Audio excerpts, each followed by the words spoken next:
J'ai passé un bon nombre de jours dans la presque totale privation de mon plus grand et seul bien, dans l'aridité de cœur, sans être capable de pleurer sur la grande perte que je vivais, même si j'offrais cette aridité à Dieu en lui disant « Seigneur, reçois cela comme un sacrifice de ma part.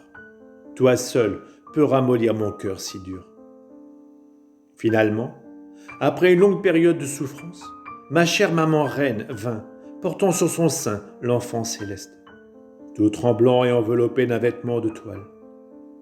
Elle le mit dans mes bras en me disant « Ma fille, réchauffe-le de ton affection, car mon fils est né dans la pauvreté extrême, dans un total abandon des hommes et dans la plus grande austérité. » Ah, comme il était mignon dans sa céleste beauté. Je l'ai pris dans mes bras et je l'ai serré pour le réchauffer, car il avait froid, n'ayant sur lui qu'une simple couverture de toile.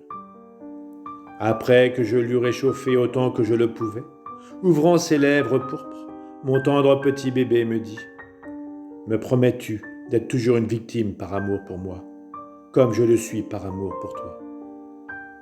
Je lui répondis « Oui, mon petit trésor, je te le promets. » Il poursuivit « Je ne suis pas satisfait de seulement ta parole.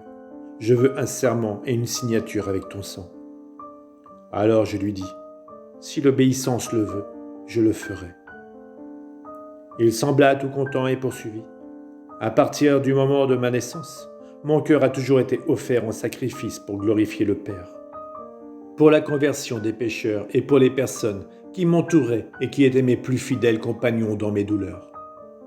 Ainsi, je veux que ton cœur soit continuellement dans cette attitude, offert en sacrifice à ces trois fins. » Comme il disait cela, la reine maman voulait l'enfant pour le rafraîchir de son très doux lait. Je le lui remis et elle exposa son sein pour le porter à la bouche du divin petit garçon. Et moi, rusé, voulant faire une blague, je commençai à sucer avec ma bouche. Dès l'instant que je fis cela, ils disparurent, me laissant à la fois contente et peinée. Que tout soit pour la gloire de Dieu et pour la confusion de la misérable pécheresse que je suis.